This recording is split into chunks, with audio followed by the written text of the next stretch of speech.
Well, now at 5, Central Ohio continues to grow, and that means more housing might be on the way for Columbus's suburbs. Potential housing projects are something being talked about this week in Dublin. The two new projects would bring more than 160 units to two different parts of the city. Thank you for joining us tonight on 10 TV News at 5. I'm Yolanda Harris. And I'm Doug Petcash in for Andrew. One of those projects expands Bridge Park. The other takes over a piece of land near Ballantrae Community Park. 10 TV's Colin Dorsey is live at Bridge Park for us after talking with people living and working in the city about what they'd like to see. Yeah, right now this is just a dirt patch, but it's being prepped to be the next housing project for the city of Dublin. A proposal calls for 42 townhome-style units. They'll look much like these that are already there.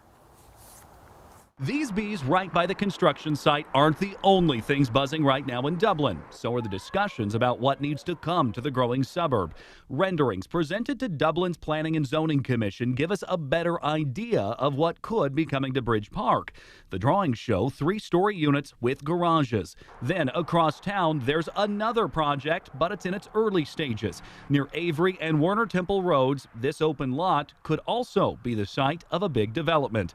That proposal calls for up to 150 apartments mixed with spaces for businesses. I wanted to know what the people living, working, and shopping in Dublin had on their minds. At Bridge Park, one woman says the housing is nice, but she'd also like a focus on a bigger diversity in the businesses. I'm like, well, I want to go shopping.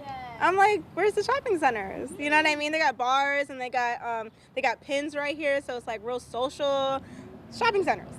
We need that. LaShawn White lives in Dublin and says to go looking for clothing, it means a trip to the malls at Easton, Tuttle, or Polaris, or some of the shops along Sawmill. But having options to shop in Bridge Park would be ideal. I don't work here, but my boyfriend does, so I'm over here a lot. Michaela King is a Grandview Heights resident, but is familiar with the hustle and bustle of Bridge Park. She likes to see the added housing, but would like to see a focus on affordable housing. Another big point for her is how easy it is to get around without hopping in a car. Walkability is so important. I think Columbus kind of lacks that.